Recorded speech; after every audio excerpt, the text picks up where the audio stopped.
How to log in Instagram if you forgot your password without email and phone number. Hey everybody. If you guys are wondering how, here in today's video we will be guiding you, so let's just get started. First of all, let's head over to Instagram.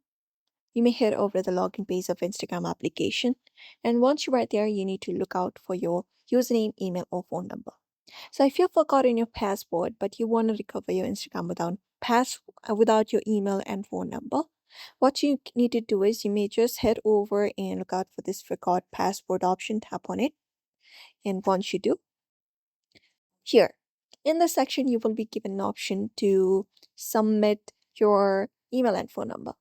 So, what you may do is if you do not know your email or phone number, you may try using both of your email and phone number, like try using an incorrect one, and it will give you option like this one right here, which is called no longer have access to these, something like that.